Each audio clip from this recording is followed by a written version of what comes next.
Ulonkata bati yada tó yẹ kó máa da ifá. Inú tó yẹ kó jẹun ló fi bí pa. Ọba tálá, ọba takuntakun. Shango, Èṣù, Ògún, Ọya, Ọ̀ṣun. Ìwọ ló ń bọ̀ nílé. Kí ni ṣẹ̀ṣẹ̀ tán ṣe nílé yìí o? Ó jẹ́ lọ jára. Alafia, peace and blessings, Aboro, Boye, Abo, Shishe. Today's episode of the African Spirituality Experience is being sponsored by the Temple of the Mystic Path, none other than our very own Oloye Baba Ifa Karade. Ladies and gentlemen, we would like to take the time to give thanks for all the love and support for the African Spirituality Experience. And also, we'd like to give thanks to Oloye Baba Ifa Karade for sponsoring today's show with the Temple of the Mystic Path and his works that he is sharing as a intellectual libations with not only the African Spirituality Experience community, but also to the globe. So, ladies and gentlemen, please check out and click the link in today's episode for the Temple of the Mystic Path, and please like, share, subscribe, and also please invest in the intellectual property of our own, very own community elder, Baba Oloye Ifa Karade. Thank you all for tuning in. I am your host, Orisha Bami. Peace. Alafia, peace and blessings, peace and blessings. Welcome to another episode of the African Spirituality Experience. I am your host, Orisha Bemi, and today we have on our legendary, iconic, seasoned elder, Baba Oloye Ifa Karade. Baba Alafia, Aboro Boye, Abo Shishe. How you doing, Baba? I'm doing well, very well. And as always, it's an honor to be here. You know, a resounding shout out to you, the work that you're doing with the African Spirituality Experience, and to our illustrious listeners who are leaning forward to see what is going to be shared today.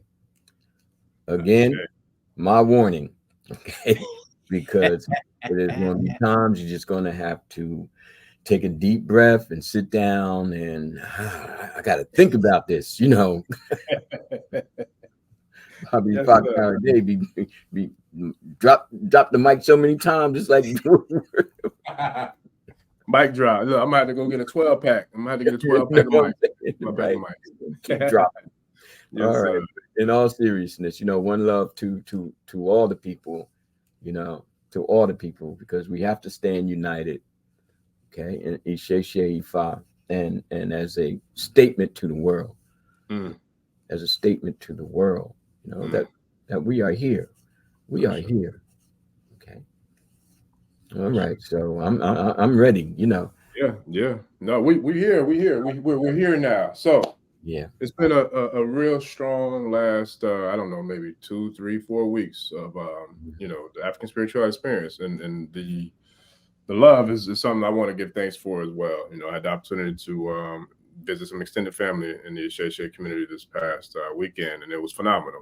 We paid tribute to Oshun, you know, and Debembe and ATL Shouty, and it was amazing, you know, and to see the energy in a different atmosphere, a different environment, very powerful, you know, and they have a very, very powerful, vast community, you know, in Atlanta. I would dare to say, I think Atlanta probably has the most strongest representation in all of Isheshe, as far as I know of, you know, because they not only have a strong, I would say a strong presence in regards to sheer numbers, but also in regards to, I feel like, a collective, unified front of elders who are very distinguished and established, who have made major contributions, you know, to the Isheshe tradition and culture. So shout out to all the esteemed elders who I got the opportunity to meet, and I look forward to speaking to and, you know, bringing them on the Ashe as well. But it's been a phenomenal run, Baba, and we're embarking on some new, you know, strong, deep territories right now. So we're just gonna keep this thing going. And it's funny because I see that you got is that Oshun and Imoya, or so yes. Well, Chip, when we spoke the other day, I said that the Oshun energy is undeniably present. Yes, sir. Undeniably present. Yes, sir. And for the topic of the day, in a very large way, you know, connects with her, relates to her, you know, directly. She's at the core of the discussions for today. I share. So that Oshun energy is, it's not, it's not a small thing that's happening. No. She is here, she's making her presence known. I share. Yeah. Shit. It's funny because both of them are. It's so funny that I decided to go with Emoja today. I didn't know which t-shirt I was going to rep, but I said, you know what? I was feeling the feminine energy from the Oshun Festival. Way. So I said, I'm going to keep this thing going, man. Right. All right. As I've stated a million plus one times, the Orisha are like fingers and thumb on the hand. One is not unknowing or unconcerned about the other. They don't work, in isolation. So, to give homage to one is to give homage to all, and to see within ourselves the Orisha. When I greet you, I'm just not greeting your physical form. I'm also greeting the Orisha that is inside of you. That's the homage that I give. And I give homage to your ancestral bearing. That's the homage that I give. So Oshun is like, as long as you taking care of Orisha, then you have my blessings. So it's Sure. yeah. Yeah, it's real. So speaking of these beautiful, wonderful, powerful Orishas who are all the same, fingers on one hand.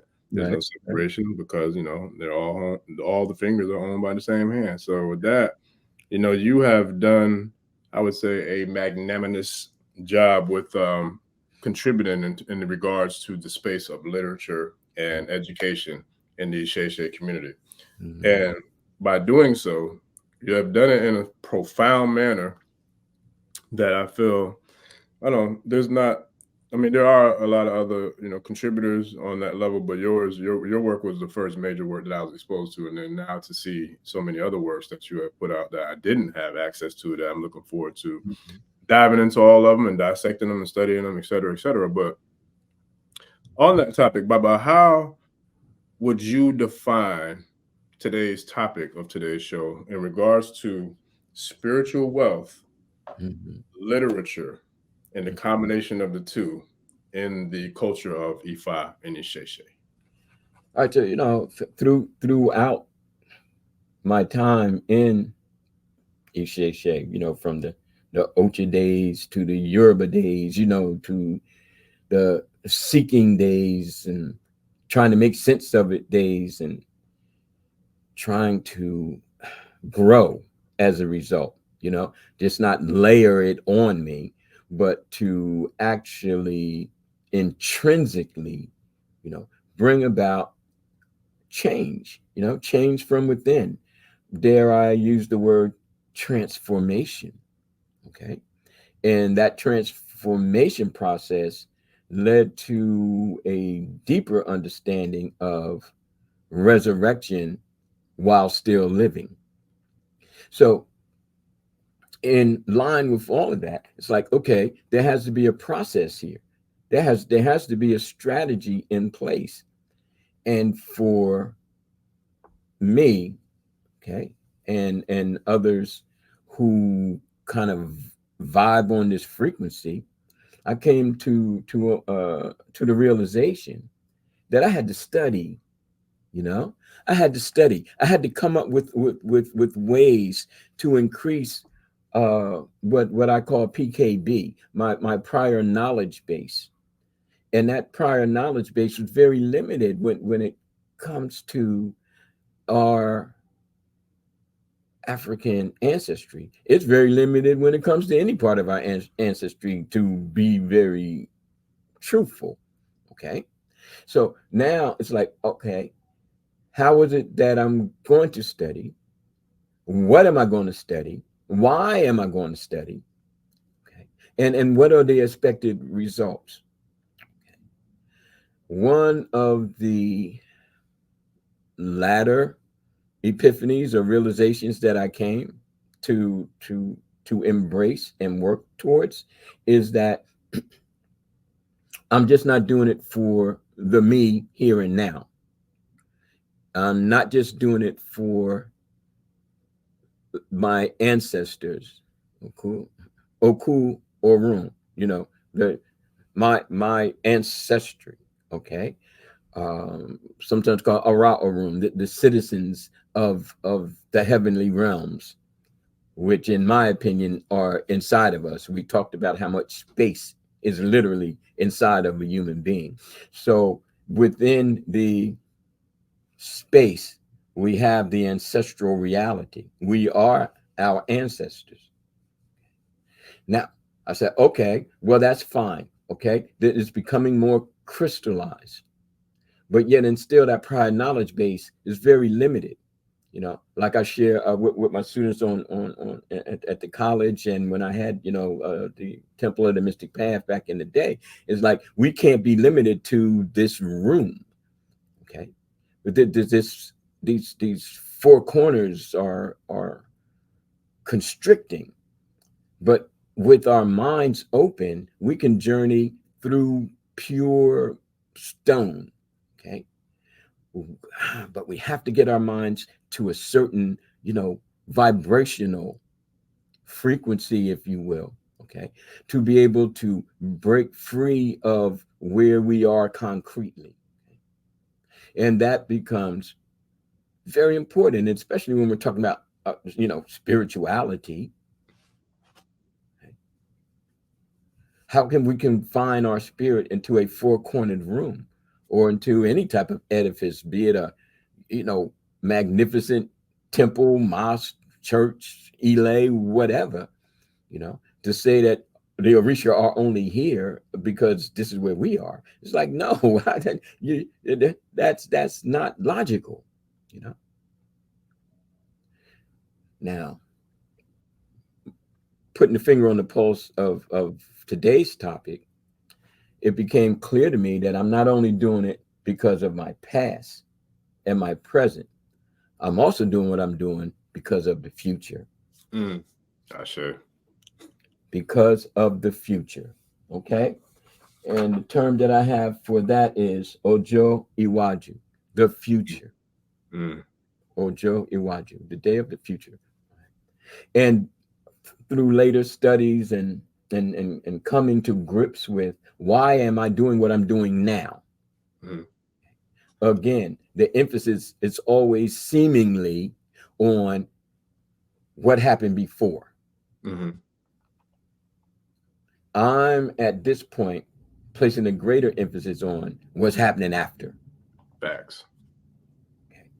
How is what I'm doing now going to affect the future generations? And I came across, proverbial statements or Reiki, etc., that again put a finger on the pulse of whatever you're doing now, try to think 7 generations ahead. Okay. And if you figure a generation is approximately 30 years, what impact am I making today that's going to have that rippling and tidal wave effect 210 years from now? Okay. 210 years from now. 7 generations, give or take.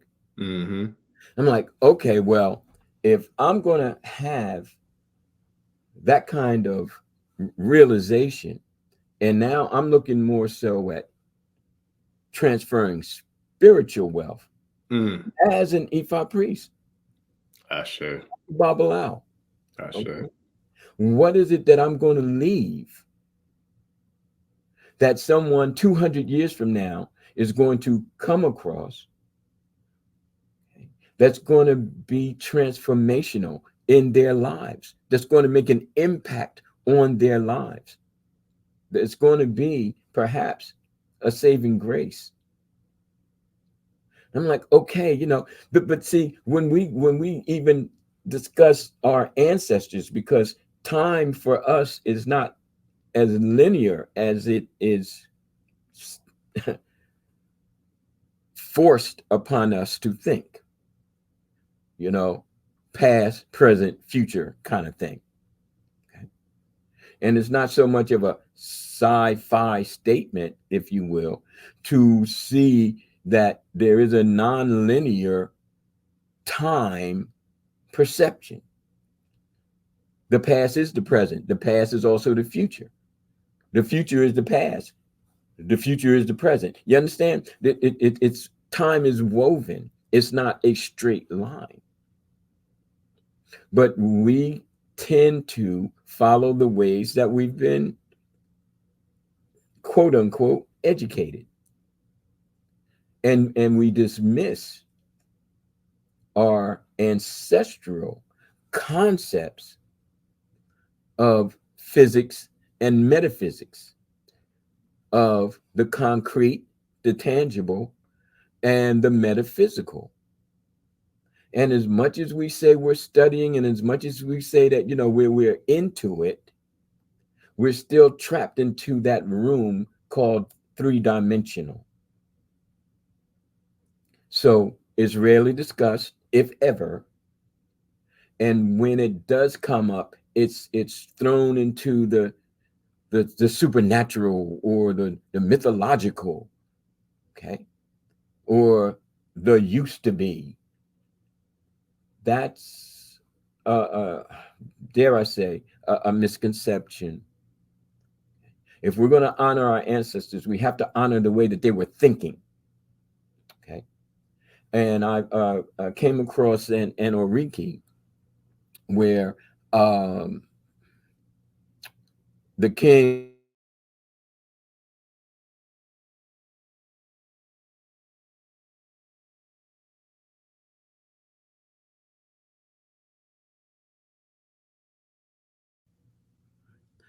yeah, so bringing together this Oriki, and why I'm bringing it up as I connect the dots to past, present, future. Okay. Mm-hmm. And remember, we're not talking about linear time here. We're not talking about chronologically. Okay. We're talking about non-linear. So when I connect the dots, it's not a straight line. It's more of a spiral. It's more of an inward kind of spiraling, where time becomes the ever present, the ever past, and the ever future. And I see this conceptually, you know, as an ancestral way of thinking. I think as one of the people who commented on one of our posts, Mm-hmm. that we're going to focus more on AI as ancestral intelligence, as opposed to artificial intelligence. And Big I'm facts. like, okay, now see, if those kind of seeds are being planted as a result of our conversations on African spiritual experience, African spirituality experiences, Ashe, then the ancestors are rejoicing, because we've lost the capacity to see them internally. And it's not their fault, and it's not our fault. It's the fault of the brutality that has been inflicted upon us in order to divide, to create that chasm, to explode the implosion of ancestral conceptualization and analytical capacity. We've lost that, not because we threw it away, but because it was literally torn from us.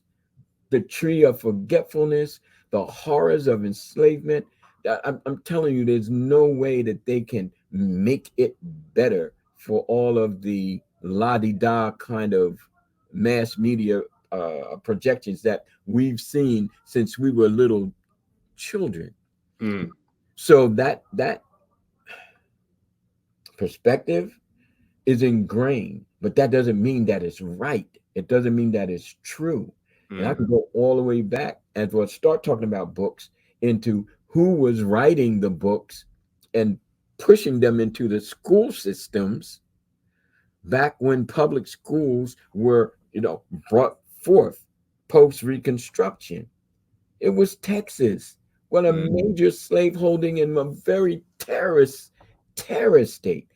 Even after emancipation and Juneteenth and all of that, they were hunting down our people and dragging them back, dragging them literally back to the plantations.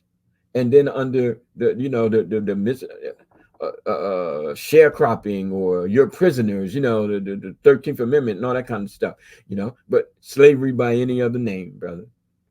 Okay. Slavery by any other name. So these same people are putting out books making slavery seem so nice and idyllic, and we gave them days to have fun, and a lot of that, we were good slave masters and all that kind of stuff. I don't know why I don't hear that bullshit, man.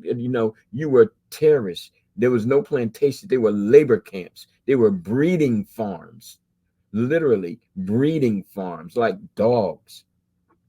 Okay. And all this jumping the broom stuff and see how happy they were. No, there was no such thing as marriage like we knew marriage. Okay. There was no such thing, and we still suffer from the rippling effects of that. Okay, but I digress, because see, my ancestors, they come alive. Okay, they come alive. Okay, they're not in the past; they're right here, right now.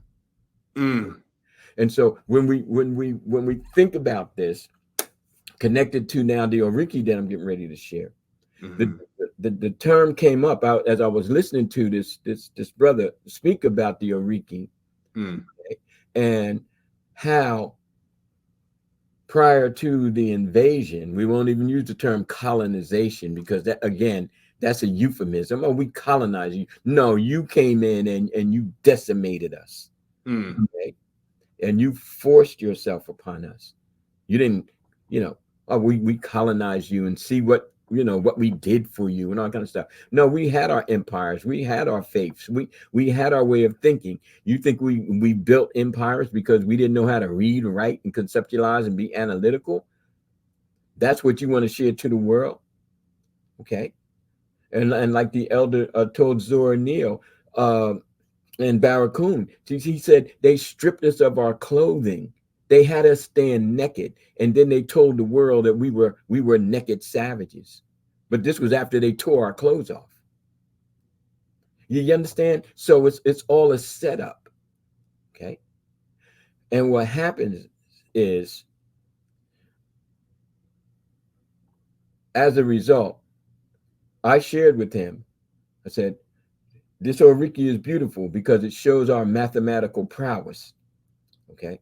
As descendants of Oyo and Bini and Edo and the West African theater, which has been somewhat surgically removed, or should I say torn, okay, from philosophical, religious, and even civilization in terms of building, in terms of transmission of cultural magnificence. It's been torn, like they ripped children out of wombs of mothers. Okay, so now she's talking about when the king was faced with a mathematical dilemma, and which was they had two individuals who were given parcels of land. And because the land wasn't equal, like we would say, it wasn't even, then they had to determine who gets how much, because one didn't want to get any less than the other. It's like, how do you divide 3 between 2 people? And now, or make it even more complex, between 4 people. So you have 3 and you have 4 people to divide it. And the whole Oriki tells how the king went through it and the kind of arguments that were going back and forth between these 2 nobles, because none of them wanted to get less than the other. And it came down to the division, because the king was starting to get tired of their silliness. Basically, he was getting a little, it's like, okay, enough already. So divided it down, till it came down to a plant. And then that plant got divided between the two. So you have this much parcel of land, and what grows on the land, we're going to take one of those and we're going to divide it into two. And now you each have equal portions and half of this plant. And that may not seem too complicated to us today. Well, maybe to some, looking at some of the math proficiency scores of these urban high schools. I'm talking about 5% proficiency in 11th and 12th grade. Okay. Then we have this notion of what I'd like to call recivilizing ourselves. Recivilizing ourselves. And why is that important? Especially for those of us who are the priestly of the civilizations that we were torn from. Okay? And dare I say, from my travels, many of us, and this is an observation, it's not a put down.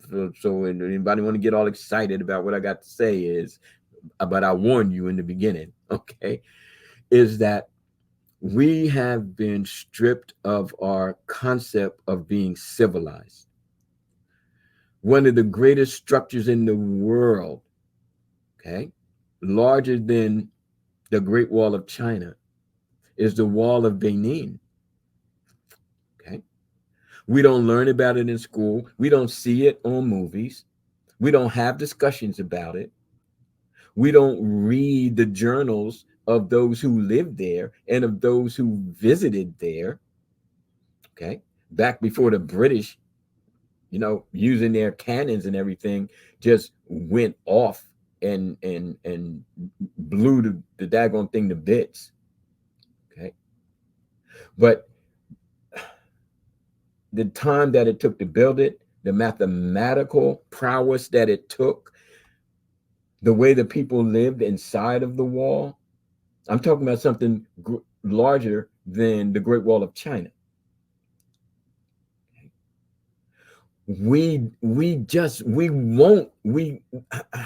dare I say, we can't fathom the ingenuity that it took. We can't fathom the communication that it took. We can't fathom how people were being fed. We can't fathom how people were being governed. We can't fathom how our people were being educated, because we're set to go colonialism, neocolonialism. I don't see too much difference between that and slavery and neo-slavery. You understand where I'm coming from? So if we don't take into heart that we have to re-civilize ourselves, especially via our spirituality and all the Orisha that we into and all of the ancestral praises that we do, if we don't take the next steps into re-civilizing our ancestral image, our ancestral concept, our ancestral appreciation for the intelligence that it took, not just to build the Great Wall of Benin, not just to establish the Benin empires and the Oyo empires, not just that, but also, as discussed in some of our prior podcasts, giving birth to Isheshe and Ifa. These things just didn't drop from the sky. Groups of very, highly intelligent individuals sat down and came up with the Ifa corpus, how to work with the principles of life based on the epitome of certain characteristics and certain ways of existing, embodied in a Shango, embodied in an Ogun. Wasn't the first hunter. Come on now. Okay. But the embodiment of those who had come before him. Because remember, we weren't seeing time as linear. Shango wasn't one of the first Orishas. Like, come on, we know that he was an actual king, but he was the embodiment of a certain principle that is timeless. Okay. Bye-bye. Yes. I apologize for interrupting, but No, can no. we Conversation. can you kind of reiterate the fact of Shango really walked this earth and really was a king? Because right now, as you're speaking, and this has happened several times, Shango was actually out there Shangoing right now where I'm at, and I hear him booming. Like I hear him booming. All right. The divinity and the alignment, I promise, it's so divine in so many different aspects of life, because this has happened several times while we're recording our shows, and he's literally out there Shangoing right now. As you're saying, Shango really walked this earth. He really is the king. So can you kind of please continue with what you were sharing, but can you kind of just break down for us who are newer and for those who may not know in the level or depths of your study and what you have, recorded in regards to Shango Kabiesi, the king who really did walk this planet? Well, I'm going to leave that up for people to kind of study. All right.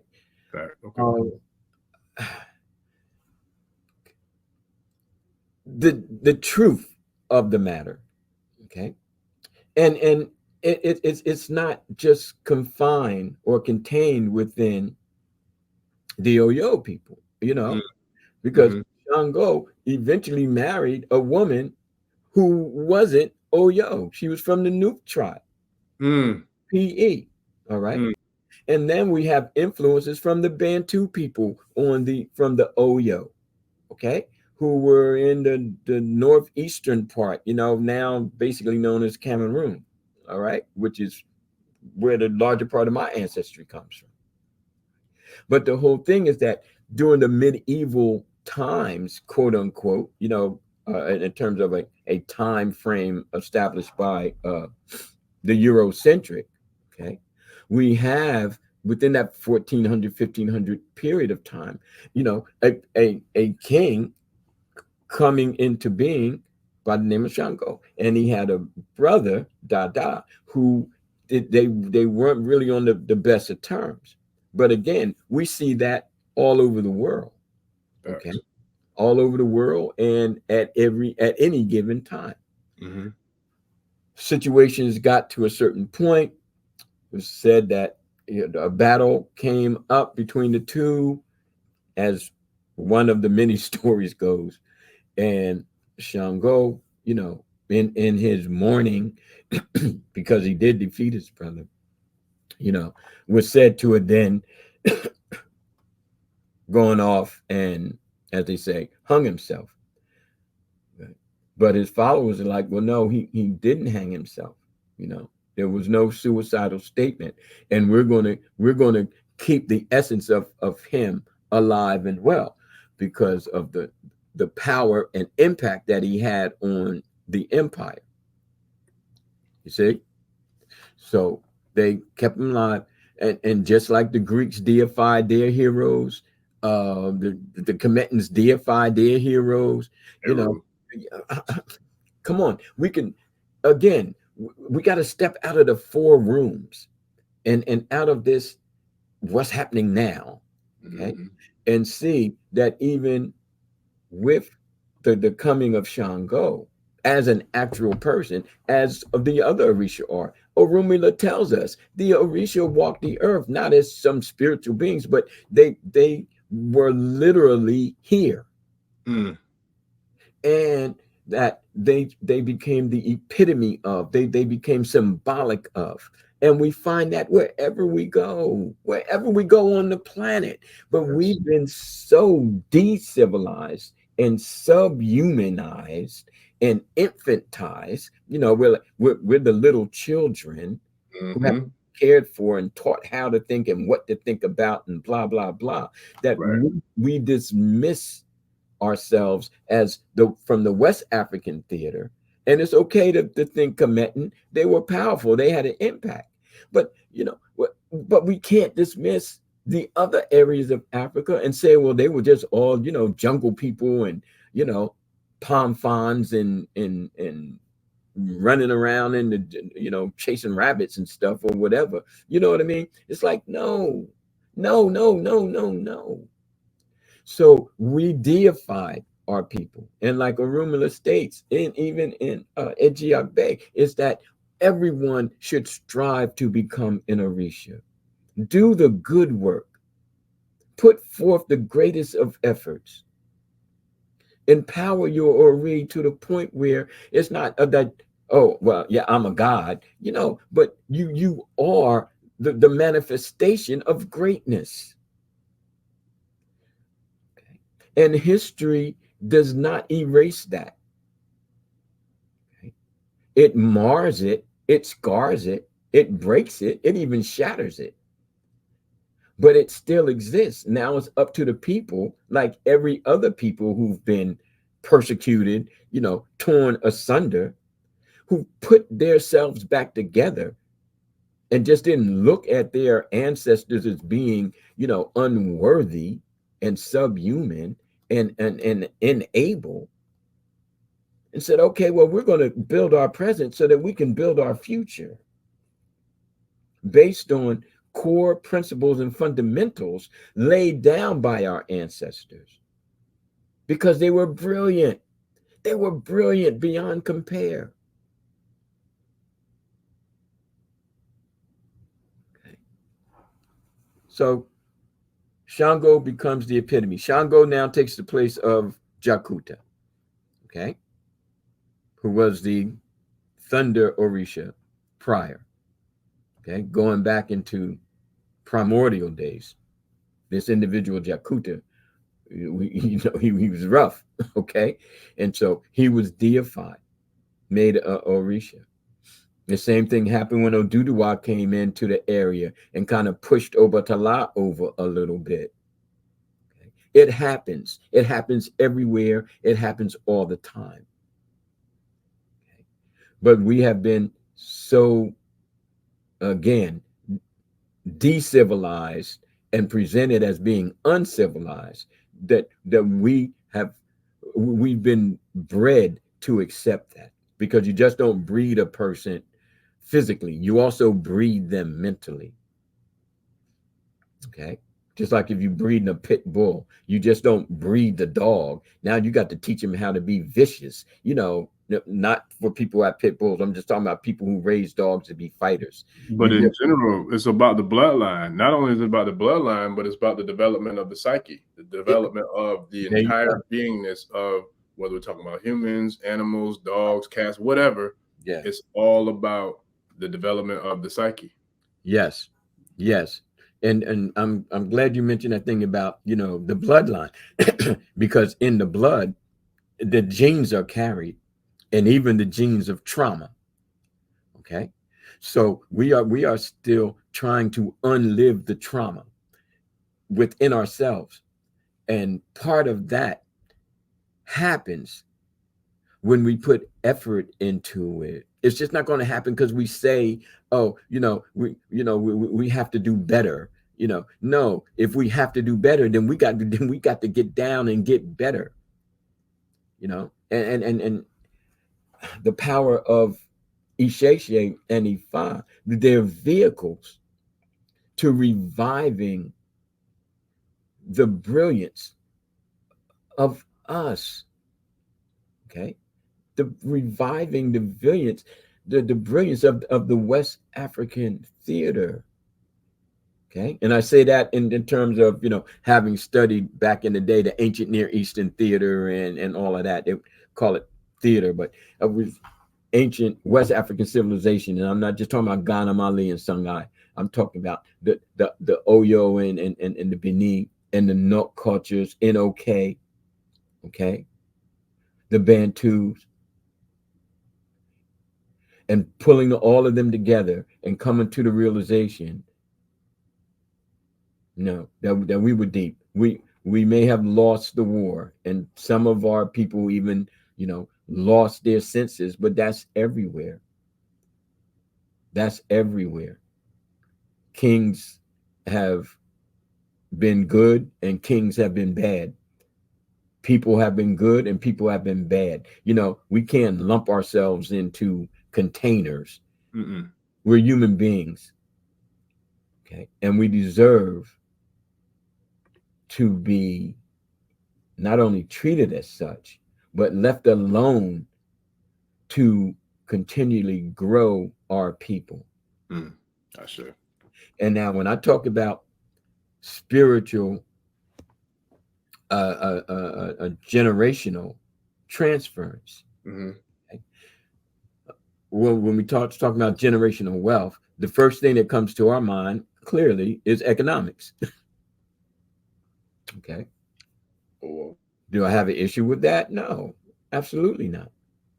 Okay. but It's does that mean everything? mm-hmm. You know, Oh, in this yes. culture, so that's what.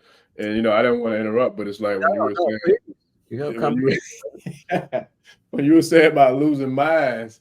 Listen, if we look at this corporation that we call America, boy, I don't know if these jokers ever had a mind to lose, but I can damn sure see there's a lot of stuff being lost right now because yeah, this is a real deal Holyfield, like for real. And you know, for us as a people, from our culture, from all the things that we have made an effort and been intentional about in regards to what this thing African spirituality experience is. Let's just talk about spirituality. We can even go to the center focal point of even the name and the brand of this particular platform, spirituality. Yes. Like you said earlier, that has been stripped away. It has been raped away and pillaged and literally snatched from the globe, dare I say, Africans. You know what I mean? So now you look at us coming up in this culture, that this corporation of America that we call a country, it's really it's the Titanic sinking right before our very eyes.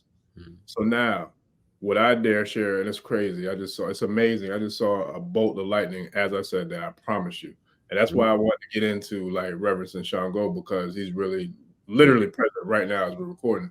But I say that to say that right before our eyes, we're watching the Titanic sink. And for those who are under the impression that it's all about Owo, or we call it money, currency, NGs, whatever you want to call it, it's a lot deeper than that.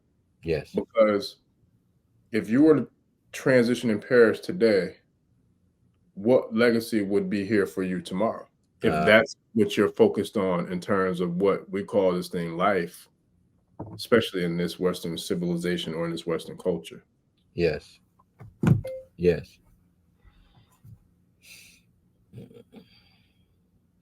Hold on to get this thing talking. That's a powerful statement. So now, if we're looking at okay, money, money, money, money, money. Okay, fine, fine.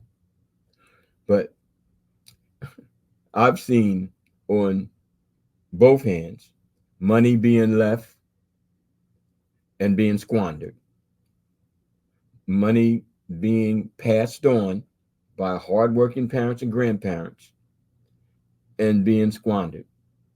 Money on friends, money on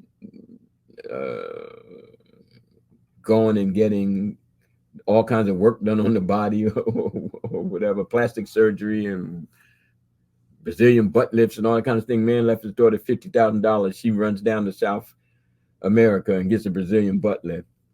I'm like, you see, that is an example. Yeah. Of course, I'm not saying that everybody does it like that. No. But I am saying enough people do it like that, where it becomes the something that we in the know need to openly discuss and share with the people who are out there. Facts. I once had a dear friend tell me that, oh well, you know, when I leave this world, I'm gonna just have the money go to my girls and they can do whatever they want to do with it. I'm like, hold the boat, hold the boat, friend. All right, let's talk about this for a minute. All right, if you're raising them to have this kind of energy and attitude, that when you pass on, you're going to leave them, let's just say $100,000 each, and they can do whatever they want to do with it. I said, now, you shared it with me. I didn't ask you this. You shared it with me, and you're looking at me like you want for me to like give you a high five on it. Co-signing for them. Like, nah, I can't. You know, because if I'm breaking my back to ensure that you have a better future, that's why I'm doing it, to make sure you have a better future. Right. Not a momentary self-gratification, you know, won't pay the taxes on the house, forget the mortgage, just won't pay the taxes. Okay. Now, or insurance. I said, or even having insurance, like putting insurance on the house. Yeah. So it's like I may be leaving you financial wealth as generational, but am I working on leaving you spiritual wealth? Okay. And am I instructing you, okay, in investment? So, because if I'm leaving you 100 grand, you need to put 75% of that into something where that money is going to work for you, and you can get dividends, passive income, whatever the term may be.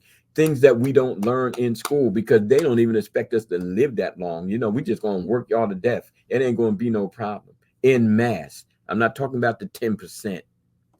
Okay. I'm talking about the 90% of us. I'm a priest of my people. I'm not a priest of the ones who think they can buy their way into heaven, or, you know, if they can afford X amount of ebos and they're going to be all right with the Orisha and the ancestors. It can't be like that. It can't be like that. As priests and priestesses of the people, from my humble station, from my little corner of the universe, I have to be strong enough to extend myself out to the masses of our people, not just the ones who can come up with the money, but the ones who are going to grow into being viable representations of what Isheshe and what Ifa is going to be about. And that's plain and simple. Is everybody going to agree with it? I don't care if you agree with it or not. I mean, be right honest. Your agreement has nothing to do with me. Okay? Because I'm not here for your agreement. Okay? I'm here for the agreement of the ancestors. I'm here for the agreement of the Orisha. I'm here for the agreement of Ifa. But all of that has to take place inside of my Ori. So I have to study. I have to apply myself. I have to plan. I have to strategize. Okay. If we're going to make it happen for 7 generations in the future, we just can't leave money.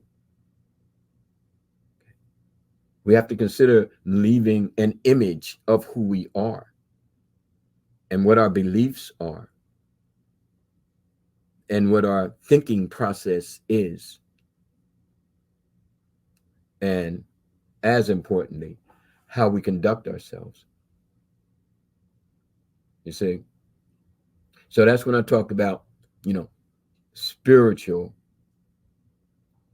generational wealth. And it's not just, oh, well, my child can recite the Odu. No, can your child live the Odu? Can your child take from a situation and apply the proverbial wisdom of the Odu? You see? And can that knowledge be passed on like our ancestors passed that knowledge on, in spite of the Ma'afa, in spite of the Atlantic slave, you know, torture, okay, decimation, not to include the Germans were killing off the people in West Africa before they were killing off the people, the Jewish people over there in Germany and Europe. But we don't know about that because we don't read, you know, about it. We don't hear about it. There's no movies about it, you know. It was horrid. But the Germans were colonizing parts of West Africa, and they were treating the people insanely brutal, insanely brutal. The British were doing the same in Kenya, insanely brutal, insanely brutal. But here we are, African traditional, religions and blah blah blah, and we don't even seem to flinch. We don't even seem to flinch, because unfortunately, we still see our people as okay. And I'm just calling for a deeper connection. If we say about it, then let's be about it. Now that kind of leads me to the literature part.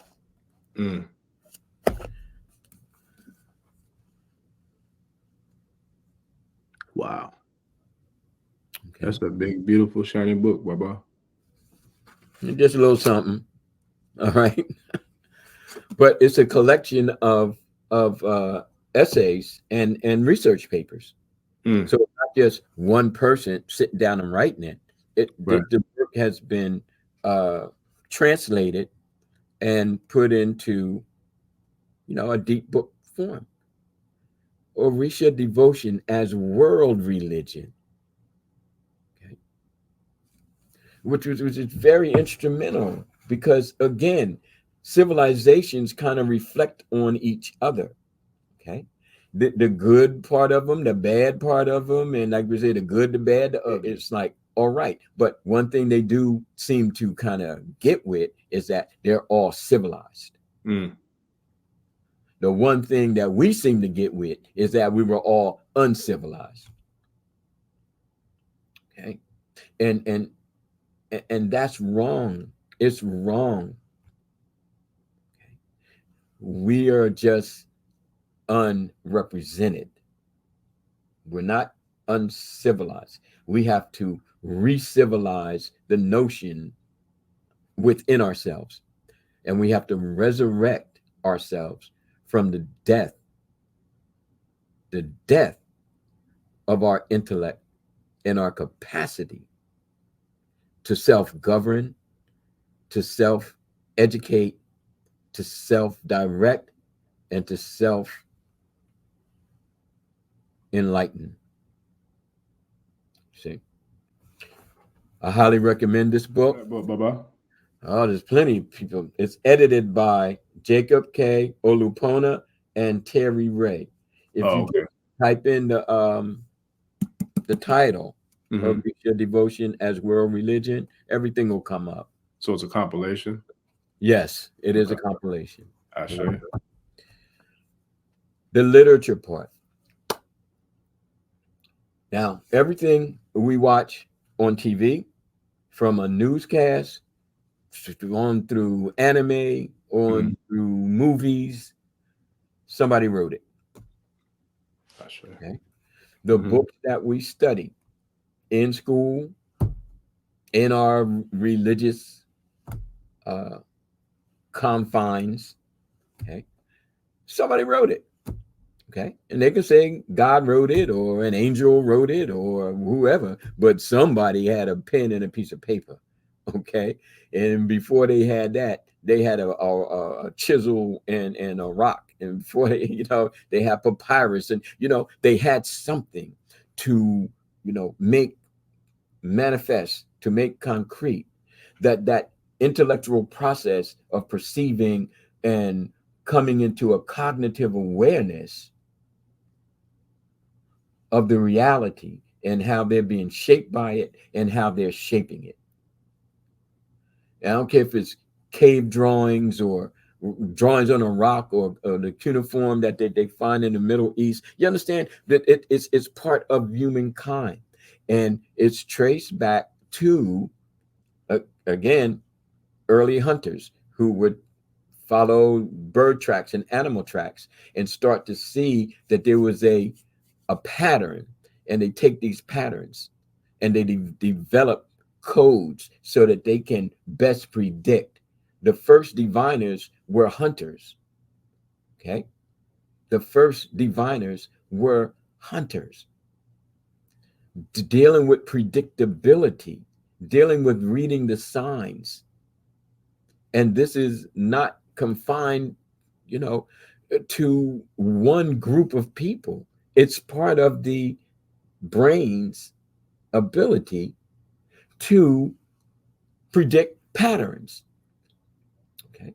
And then now to symbolically put those patterns into a concrete form, pictographs, cuneiform writing. And people say, well, the Odu, that's not really writing. I'm like, yes, it is. If whatever mark has a symbolic meaning is a form of writing. So if I draw, you know, one line, one line, one line, one line, and then one line, one line, one line, one line, you know, on two separate halves, and I say, okay, well, that's Ijiak Bay, then I'm writing. I'm writing. Yeah. Those Bye-bye. marks are symbolic. Yes, sir. I wanted to ask you a question, because now you get into mathematics, sacred geometry, and all kind of other high. I don't know if I'm going that deep, but I hear you. Okay. You are. I know that you are. But listen, Talk to me, man. I know where you're going, but no. On a serious note, though, Yes, seriously. As you were speaking about hunters being the first diviners, my mind, like I said, it travels all over the place. Okay. As I'm listening to you and you speak that, it really brought me back to the Kemetic culture and how the aspects of astrology was translated into mathematics. And even when we go back to the female and the cycle, which we call, you know, the menstrual cycle or the cycle of the moon, is there any correlation between the astrology and mathematics as well as the hunters and divination? Is there any kind of connection or correlation to that by any chance? Well, it depends on the people that we're studying. Okay. Okay. So if we're looking at the Dogon, the answer is yes. Okay. They're just unequivocally. Okay. Now, when we look at Ifa, from my early studies and conversations with people, it's like Ifa doesn't really look to the astrological. You know, Ifa doesn't really take that into as great of a accordance as, say, the ancient Kemetans did, or the Dogons, who some people are still trying to say, well, the Dogons were ancient Kemetans who traveled across. Okay, well, that's fine. Okay. But the whole thing is that, again, it depends on who you're studying and at what time period you're studying them. So I've not seen in any of the Odu any statement of signs and, you know, patterns, star patterns and things like that. Now, what I've done, you know, as especially in a place of nights, war and resurrection, I put that in there to state that just because it isn't in the Odu, that doesn't mean that people weren't, you know, navigating by the stars or seeing patterns by the stars. The Odu, like the Bible, isn't the only form that people were guided by at any given point. It wasn't the only spiritual or metaphysical compass. Exactly. Yeah, I said. Now, when the people were building the Benin Wall and the people were building their cities, I would be, you know, among those who say they must have had it. And for those who were navigating the rivers or sailing the ocean, the stars had to be a part of the navigational GPS, so to speak. Okay? Yes. But there's no way around it. But again, because all of that has been torn from the womb of us, we don't see it enough. We don't talk about it hardly ever. Any lays or, oh, I'm going to get my Odu, I need to read it and all that kind of stuff. You know, most people aren't even geared to any historical construct beyond the interpretation of the Odu and even the recitation of the Odu. Again, with no correlation to what's your sign and, figuring out anything mathematical or in terms of geometry. However, it had to exist. It Right. had to exist. I want. Had to. Yes. I want to chime in only because I Sure, promise. sure, Like, man. I feel like it's like your picture is like it's communicating with me, man. And I'm hearing what you're saying, and I'm seeing the background of Yeye Imoja and Yeye Oshun, and it's like, speaking of what we're speaking on in regards to the direction of the conversation, I can't help but not say that I know it had to be correlation, because if you look at, and I'm just looking behind you and I'm hearing what you're saying, but I'm looking behind you and I can't help but the Queen Mothers, the Ajay, to be speaking to me. Mm-hmm. When we talk about even conversations that you and I have had before, and we talk about the intelligence of Africans and those from the continent of Africa, we're talking about the ocean, right? So you have actually studied and know the works of dear Sir, the great philosopher Ivan Van Sertima, who wrote the book that came before Columbus. Yes. So when you say that, Baba, I had the opportunity to look at the stars and look at them in a light that I haven't seen in a long time, based off of being off grid and in the deep woods of nature over this past weekend. And I know that I literally spoke the words to the Balogun, Babalogun Tolu. I said, I have not seen the stars this clear and what they felt so close to me since the last time I was on a cruise. Mm-hmm. And looking at the picture behind you, I know for a fact that the currents of the ocean is definitely in alignment with the stars in the sky. And that is some of the ways that we were able to chart the waters, from traveling without motors, without engines, by literally being able to quote you, travel with or divine through nature. Like, sailors of the great past were sailors who were able to travel through divining through the aspects of the astrological aspects of nature to the oceanic aspects of nature, and then time and precisely divine the currents of the ocean to wave them through from the Africas to the Americas and back and forth. Precisely. Okay. Why we don't see it? Why is it not a part of our upbringing, through life, much less schools of elementary and secondary, elementary, middle, secondary, and on to the halls of academia? Okay. Why isn't it there? Well, the reason why it's not there, because it's empowering. The reason why it's not there is because it is a continuation of ancestral intelligence. And you can't have, as an oppressor, you can't have but so many intelligent people, because their intelligence is going to cause them to peep your whole card, your whole playbook, and then be able to counteract it. If not, revolt, rebel, and overthrow you. Okay. And that's nothing new about oppressors. Okay. They strip away the you, and then they replace it with the mechanisms of themselves. Yes. And we're seeing it right now. And you spoke on this earlier in the conversation when you spoke about, we're going to deal more tonight with the aspects in the Ashe of ancestral intelligence versus the microwave mentality of the artificial intelligence. And we are literally seeing the artificial intelligence try to take over and control the world.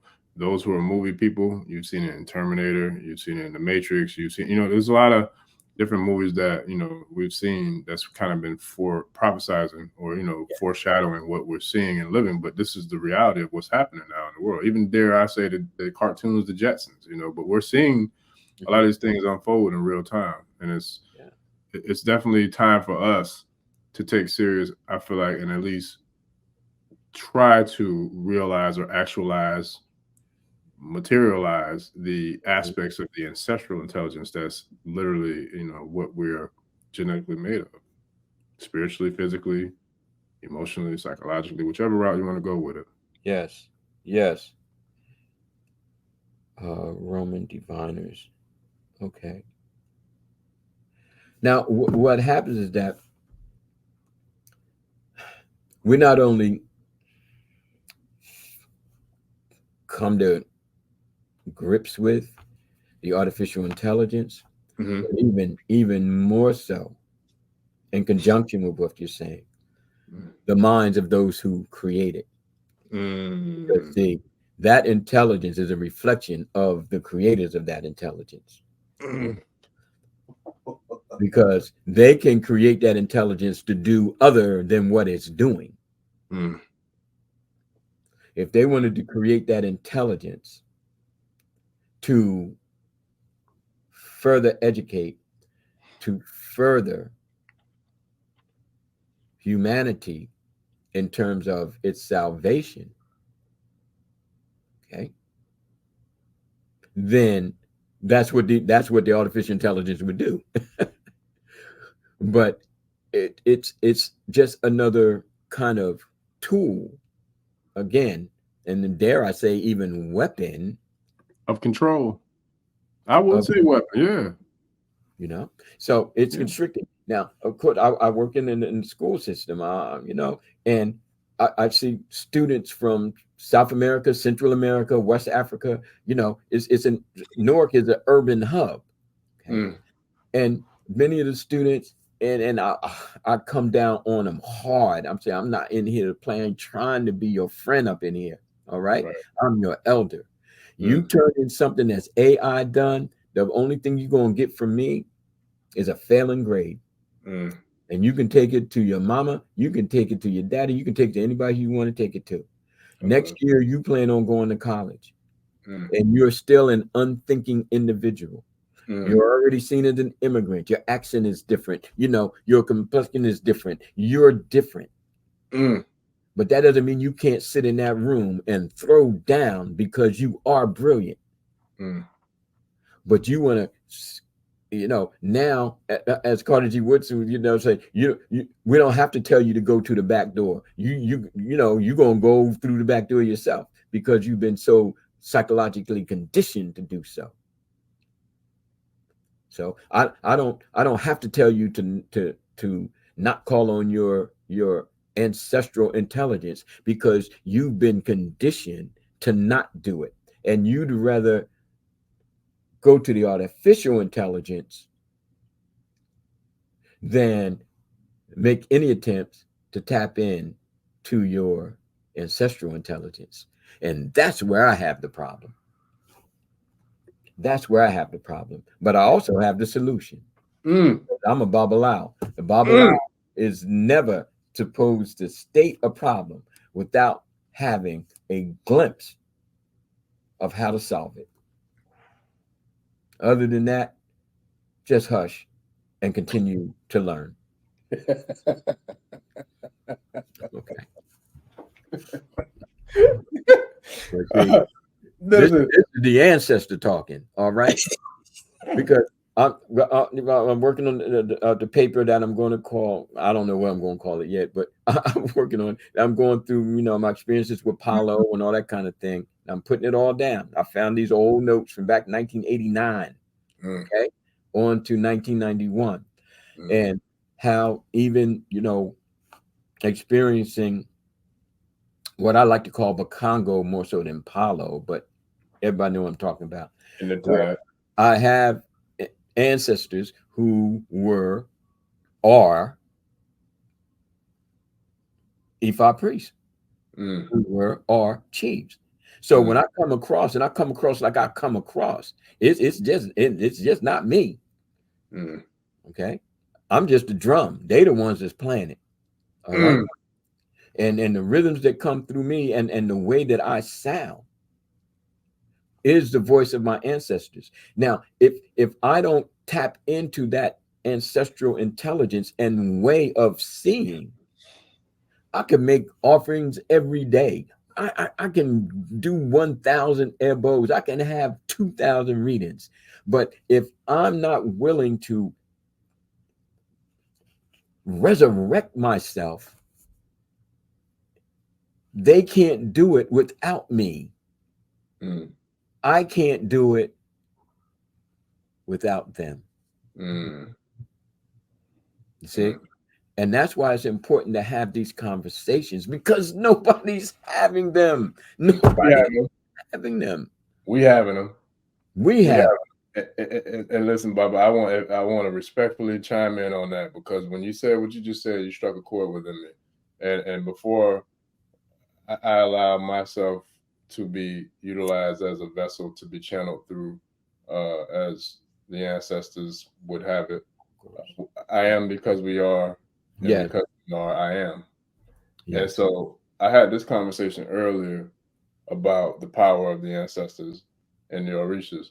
And I do take deep, tremendous pride in regards to the growth and the development that the ancestors, the all-powerful mighty Gungun and the Orisha have had on my life and this experience of this thing that we call life.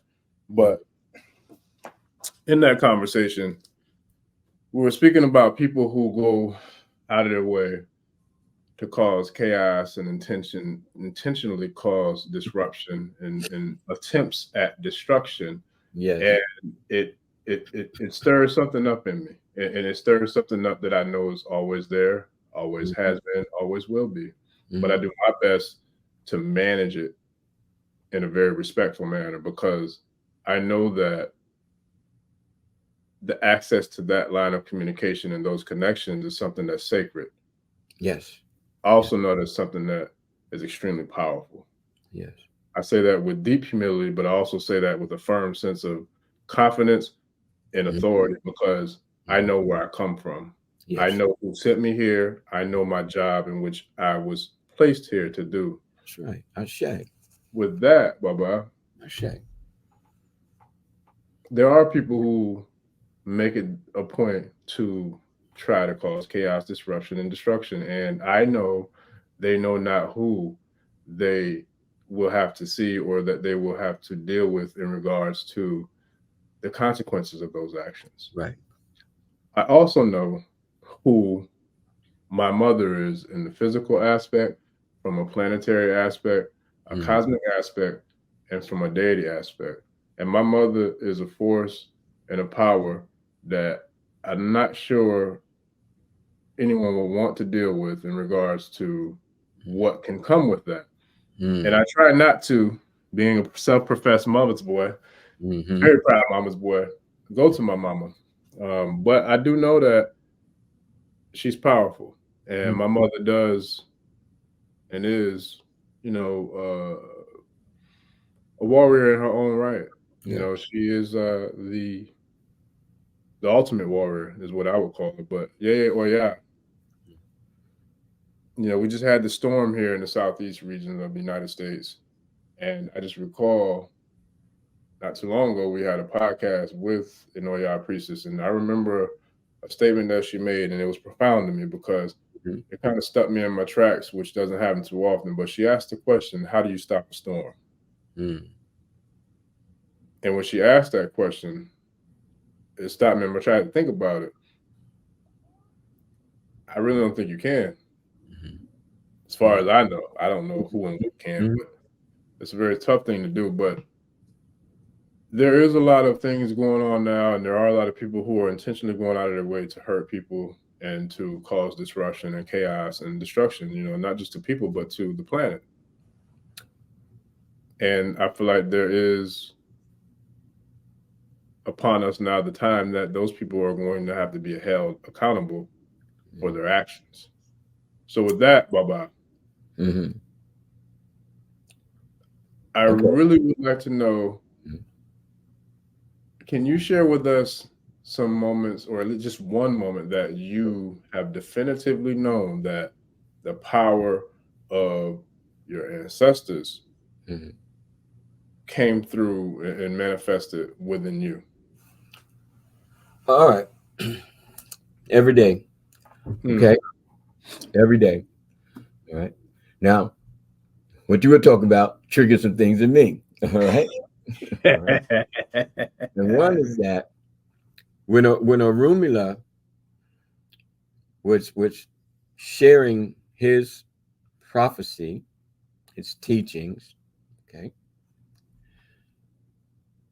he stated that along with striving to be Orisha, along with striving to be an authentic human being, which we have interpreted as being beings connected to creation, the Da that we spoke of, okay, the work of nature.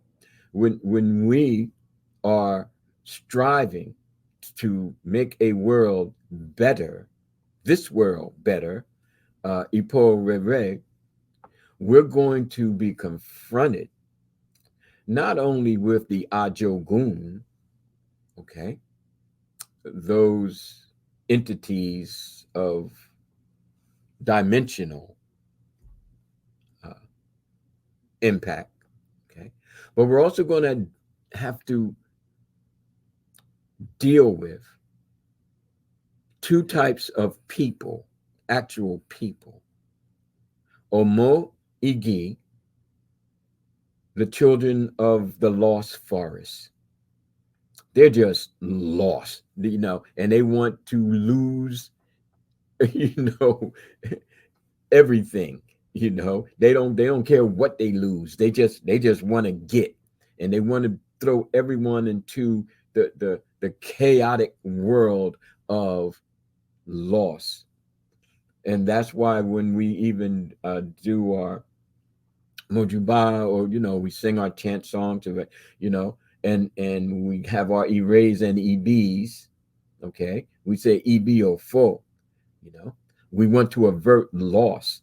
And then that means we have to kind of deal with people who want to bring loss into our lives, to include the loss of our sanity, okay, to include the loss of our compassion. We've been betrayed so many times. We've been hurt so many times. We don't want to love anymore. We don't want to trust anymore.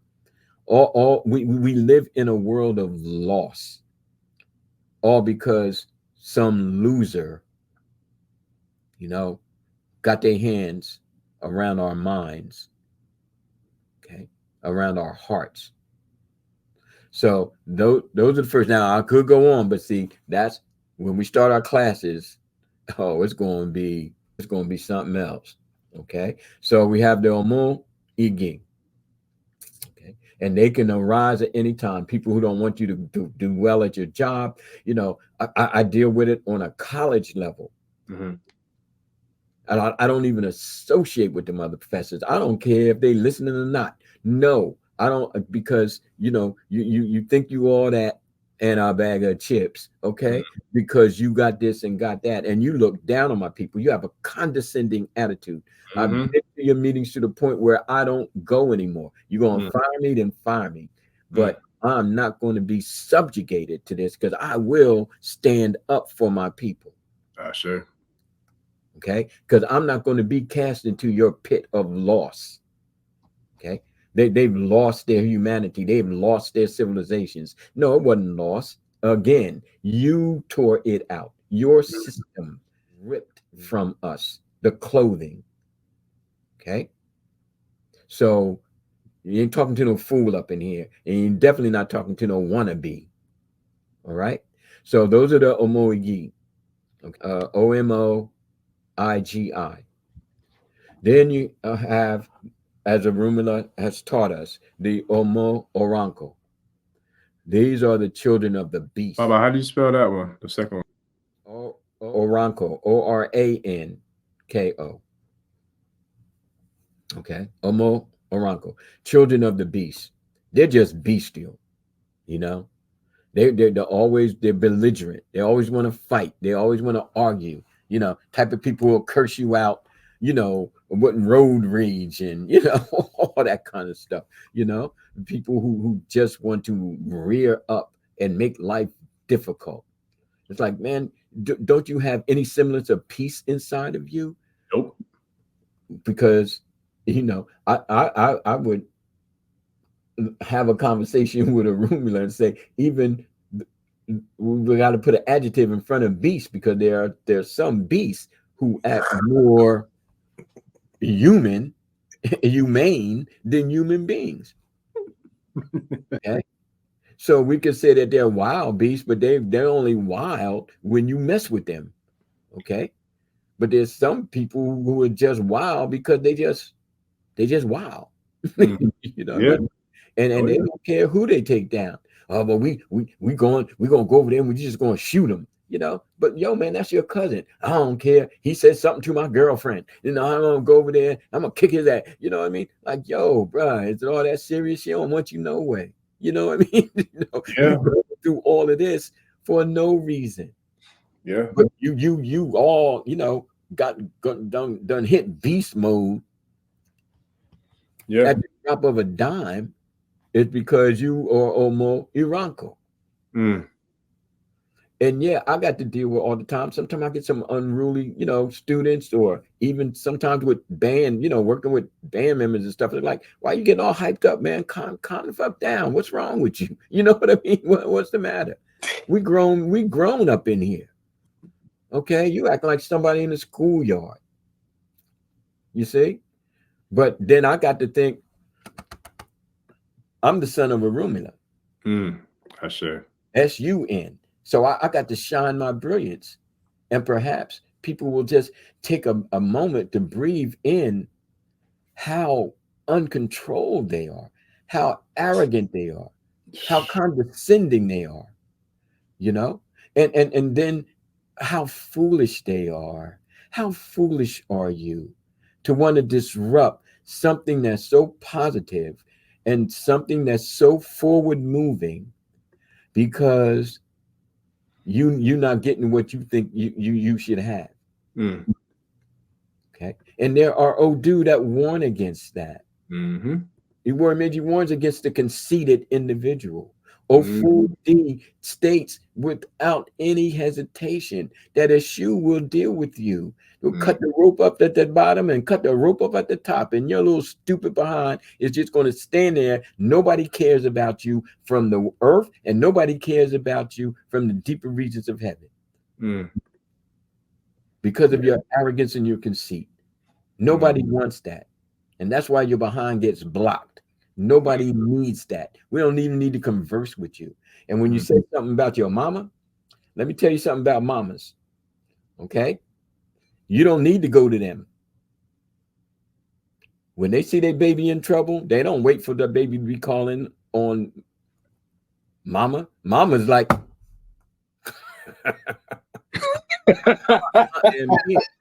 oh, you messing with my child? My child don't have to come to me and ring the bell and, want to make an offering and all that kind of stuff. It's like, once you've made that connection with Oya or any other Orisha, and you are a child of that Orisha, Omo Orisha, okay, then they will come to you. Now, you might want to do something afterwards to show your gratitude and appreciation for their love and their protection and their guidance. But if that connection between you and your Orisha is real, bruh, you don't have to go to them. You might have to say, Mom, it's okay. It's okay. And she busy ripping it. And we're like, yo, oh yeah, okay, we got it. All right, it's good. And she's like, don't be messing with my child. And don't let me have to come back up in here. You see? So I just don't believe in coincidences, Baba. I don't believe in coincidences. I don't. I do No not. such thing No in such our thing. world. It's called alignment. That's It's called right. alignment. It's called alignment. And you know, and I'm gonna do the math because I want to be precise with this, but I'm gonna do the math as to the last time that not only did she, it's been quite a few times, but the most recent time that she made an impact in regards to weather and situations and circumstances and environments. And it was actually spoke upon on the show. You know, I shared moments, intimate moments of how not just her, but all the Orishas, you know, they play a part into everyday day-to-day activities, and they are forever present, as you excuse me, so wisely stated. But on a first-hand account, like just sharing how I've actually seen it in real time, like manifest multiple times.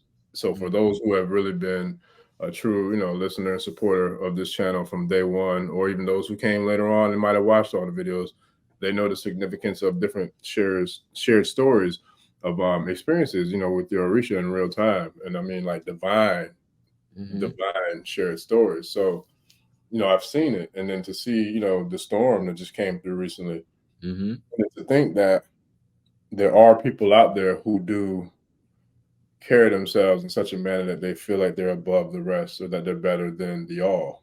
Yeah.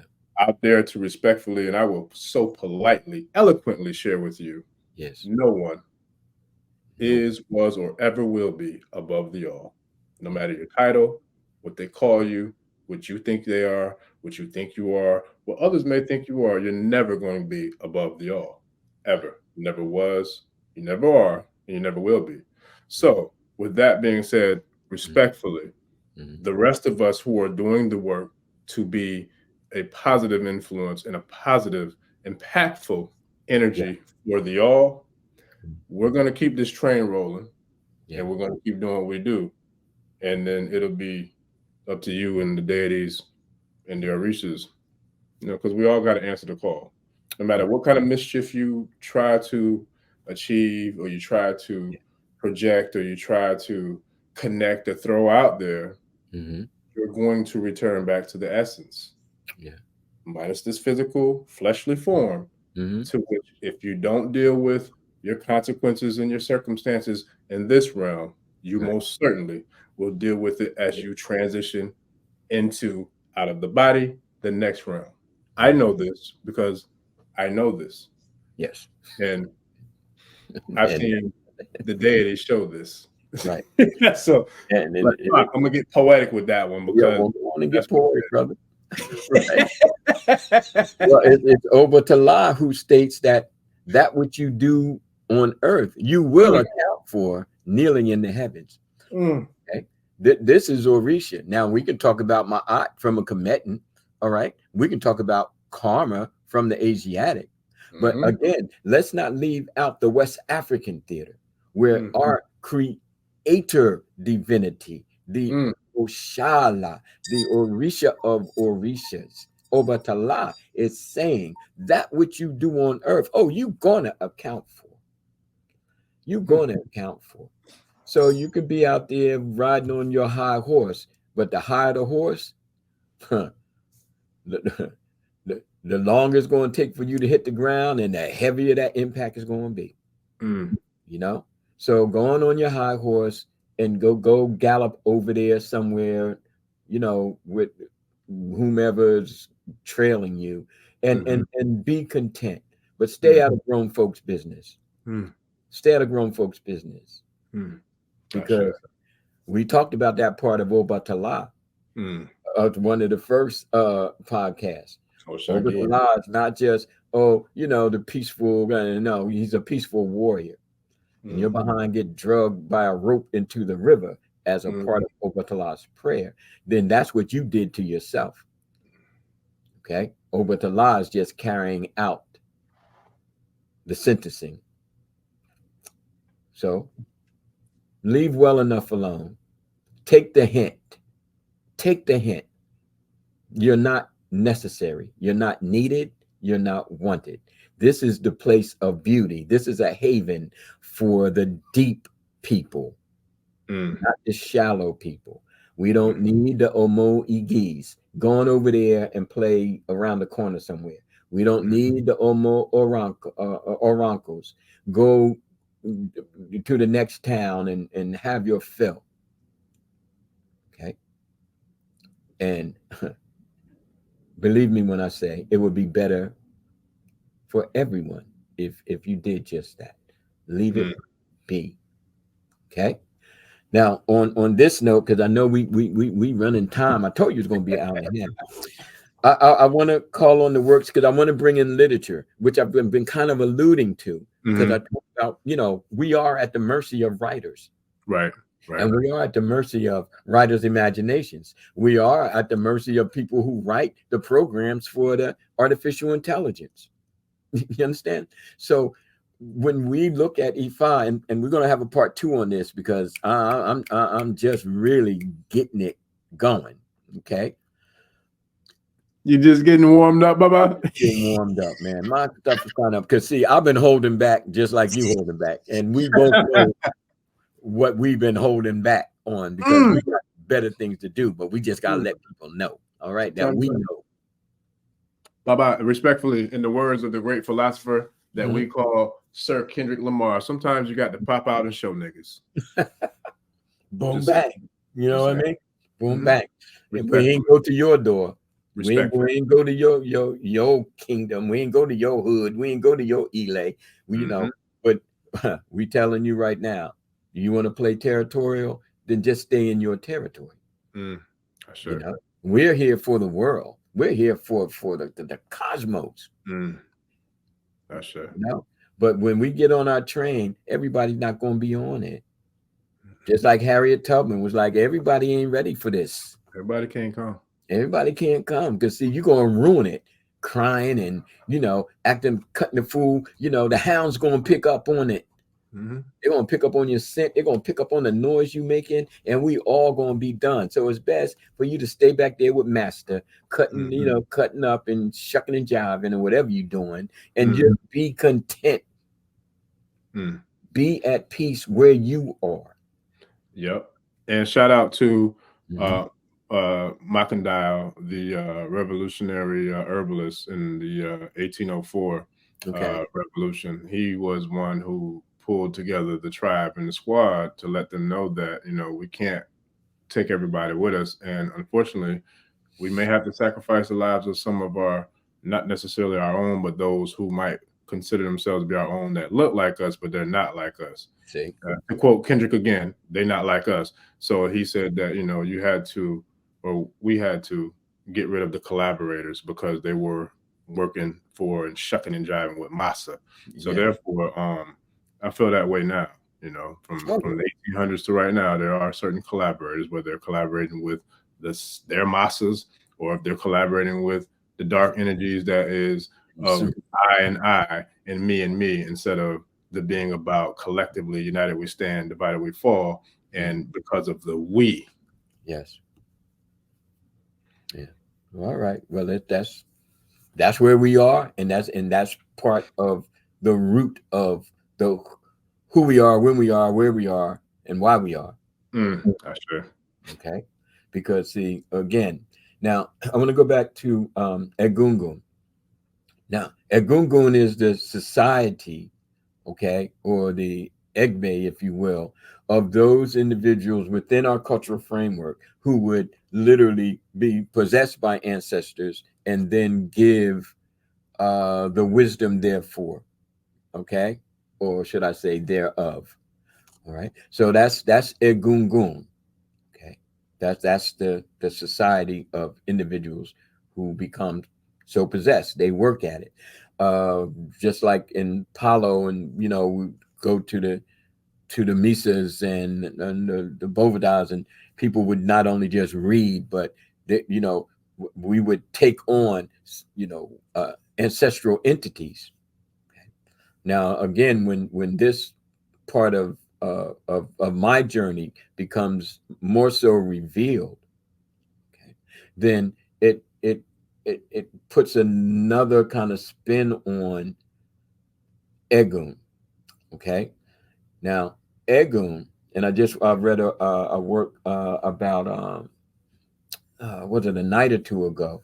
Sister's doing Harvard. She's at Harvard, and she's writing on uh, traditional, our tradition. She's in the tradition, okay? But she's studying theology at Harvard. And I was like, okay, well, this is deep, okay?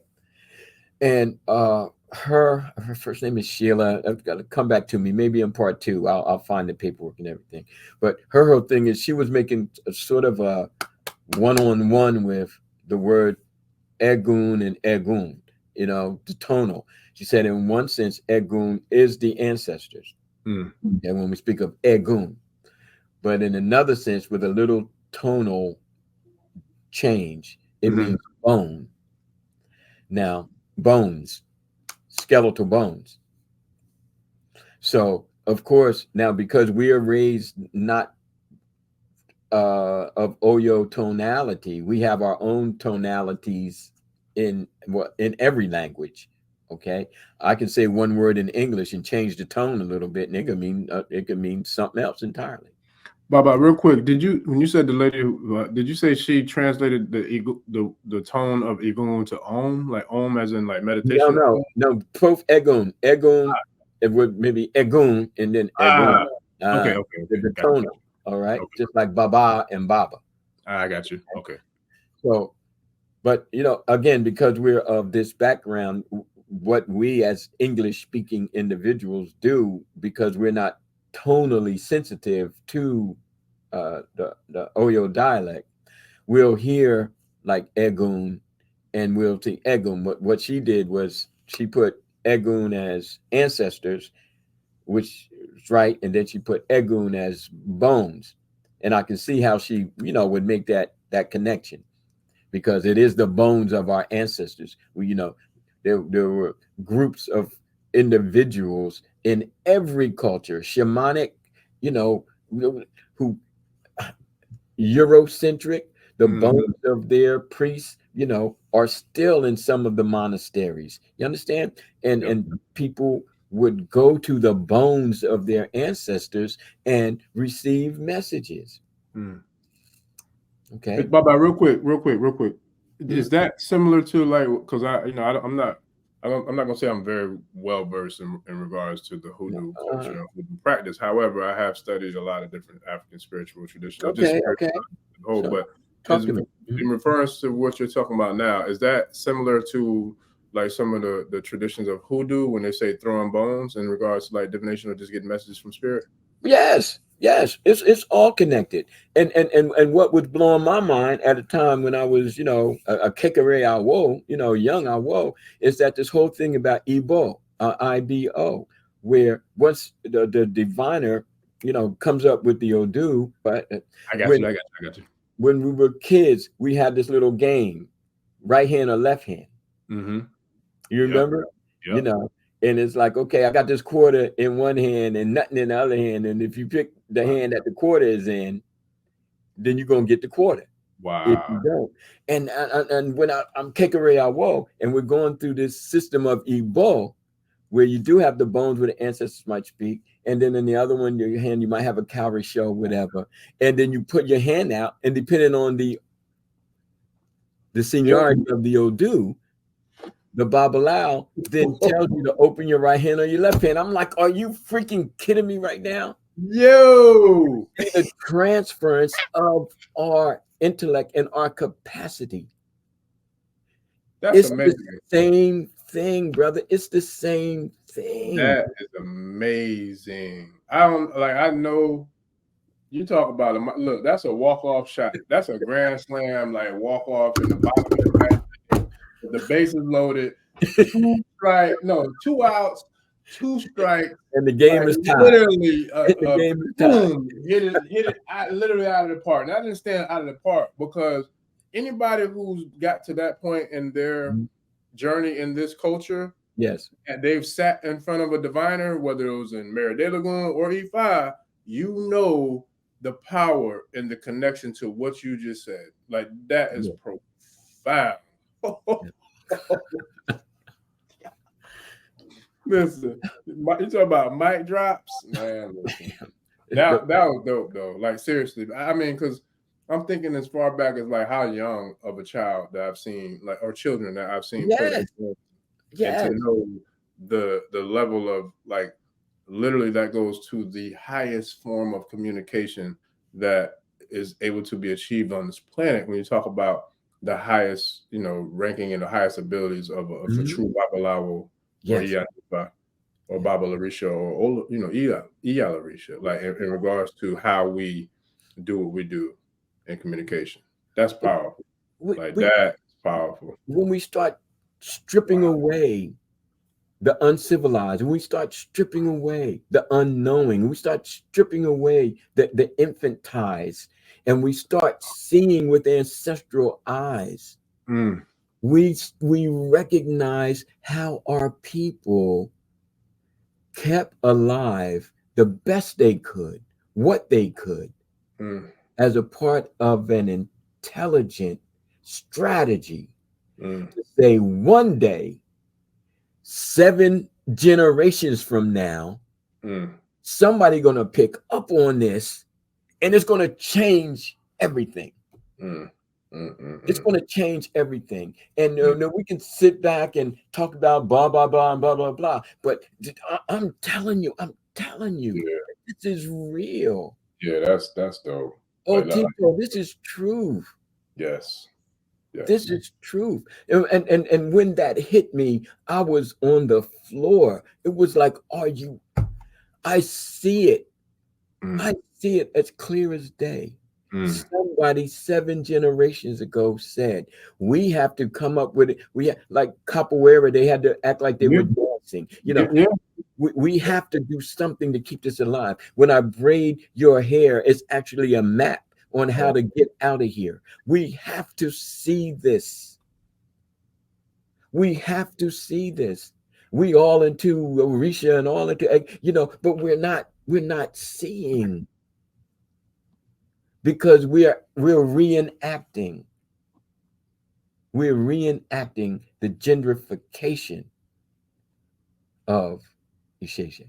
We go to a Warren Meiji. Isheshe means your hips that contain your reproductive. Isheshe is your parentage. Who's your mama? Who's your daddy? Okay. Isheshe is the seat of your existence. It is. And what are we doing about it? We're not having conversations about it, And granted, not everybody needs to have a conversation about it, but the priestly need to be having conversations about it. And when we sit with people and we are attempting to bring out the divinity in people, we have to know where we're coming from in order to get ourselves, much less people who are within our realm, to get to where we going. Where are we going with this, man? Okay. So I've been and I guess I'm going to end about right now, but I want to end with the Awise, Wande Abimbola, whose book just happened to fall off my shelf, and honestly, I have forgotten all about it. But he's got Baba Ifa. That's what he used to call me, Baba Ifa. He said, with the best wishes of myself, the author, him, Abimbola, Ire Owo, blessings of financial, Ire Omo, blessings of children, and Ire Aiku, blessings of long life. Okay. Wande Abimbola, April 13th, 97. I studied with him. I sat with him. I would travel down to Maryland because he had a home down there. He had people down there, and I got from him, this semblance of of not only peace and power, but he as an elder and one who was a diplomat for Isheshe, if I dare say, a diplomat for Ifa. The name of the book, the Ifa an exposition of Ifa literary corpus, and then Ifa will mend our broken world. Okay. Sir, I got that one. And I'm studying this, and I'm reading, and I'm dealing with the impact of literature, but I'm also dealing with the impact of the writer of the literature. And that's when I write. I just don't write the book. I write my soul, because I just don't want people to read my book. I want them to read me. Okay.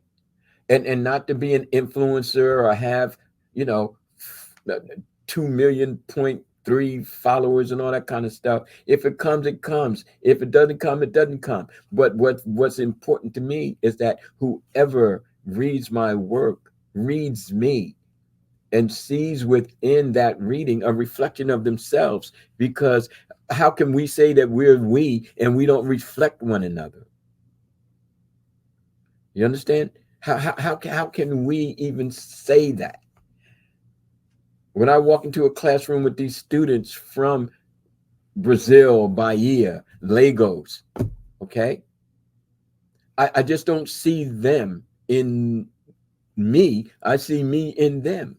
And so I take writings from my books. I don't use school books. I use my books. I did get fired a couple of times, but that was all right. I quit before I got fired, because you're not going to force me to use artificial intelligence on my ancestors, whose intelligence you ripped apart. I refuse to do it. I refuse to do it. Okay. And then I had a big blowout with one of the deans, and I was like, well, whatever. I'm grown. I'm not your child. You don't tell me what to do with my people. Okay. I'll negotiate, but I ain't going to be subjugated. Okay. Well, then I guess you can't be within 4 hours. Another department picked me up, and I've been at the place for 100, doing quite well. Because see, the English department doesn't want to teach English; they want to teach propaganda, westernizing, anglicizing, and infantizing. Let's just keep them baby-like with baby-ish stuff. And I'm like, no. But I digress. So anyway, so I key in on the need for literature, and the information that's being shared here and now becomes fuel for what our stories need to be about. And even when we look at the patakis from the Santeria and Lukumi and all of that, pataki doesn't, what pataki means in the Oyo is something that's important. It doesn't mean stories. It means important. And why is it important? Because the stories, like the Igbo, they're transferences of ancestral knowledge, ancestral interpretation, ancestral conceptualization, and cognitive acuity. They're not just stories. Okay? They're not just stories. Pataki means that which is important. Okay? And what's important? The transference of knowledge, the transference of proverbial wisdom. Why? Because we need to continue as a civilized people, as an intelligent people. The most brilliant people in England today is the Nigerians, Nigerian families. Well, that's in a lot of places in the world, though. Oh, yes. I mean, I would dare to say, hell, maybe even in America, but damn sure, in the greatest chess player at this point is what was it, like 16, 18 people, 13 people he beat all at one time with, I think, one hand behind something crazy, one hand behind his back and stuff. It's just insane. Now, I introduced this to my students, and then I introduced chess, and then through chess, we developed literature. This is the queen. We're going to write a story about someone who's a queen in your life. You understand what I'm saying? Oh, they took to it. And these hard kids, I Okay, like that, Baba. Listen, they come I'm through. about to borrow that, man. I'm gonna borrow that. You don't I'm mind? giving. No, you can have it. I'm giving it to you. That's hard right there. I like that. That's ice cold. I'm a boy Andre 3000, man. That's ice cold, right? But see, this is where man, we have to be strong enough to break the chains, the shackles from our minds, and say there are ways to bring out the brilliance in ourselves and in our people. There are ways to do it. So when I introduce the Afrocentric, it's not so we can become all, my ancestors were kings and queens and all that kind of stuff. It's no, I want to unlock and break free that chain that's on your mind so that you can become brilliant. So now you have a Nigerian chess player. We learned about him. There are other brothers who play chess. Let's learn about them. There are other sisters who play chess. All right. So let's take a couple of days on that. Now you got the image. Now you got the possibility. If I see it, I can be it. Okay. Now, school. Do you have chessboards? Oh no, we don't. Okay, no problem. I'll go out and buy 10 chessboards, pin them up. Now, not only are we bringing the community together, but we're also locking in strategy. We're also locking in, okay, let's do this for a couple of days on a little downtime. Go get the chessboards. I'm talking about high school seniors. Okay. And now it's like, okay, that queen symbolizes, that king symbolizes. Who's the king in your life? My dad, he's incarcerated, but he's still the king of my life. I remember before he got locked up. You understand what I'm saying? So they're starting to pour out their soul in what is called bibliotherapy, where books are being utilized to help kind of get it off your chest. You see? But if I just depend on the school system to educate our children, it's still a form of enslavement. Okay, I'm talking about on a mass level. I'm talking about the talented 10th right now. Okay, and then the same thing happens in closing on the priestly level. Okay, the priestly must take into consideration if we are bringing about the enlightenment of our people. And I think that should be a question that we ask ourselves every day and every night. Kind of take note on what have we done, because see, the true elay is this. This is the true elay. Wherever I go, that is where the temple is. And whatever sacrifice I make, let's just call it tears of the soul. Ashe. Ashe. That's beautiful, Baba. That's a mic drop. That's a mic drop. And this is for all of our Ashe community members, all of those who are, listeners who have been with us on this journey.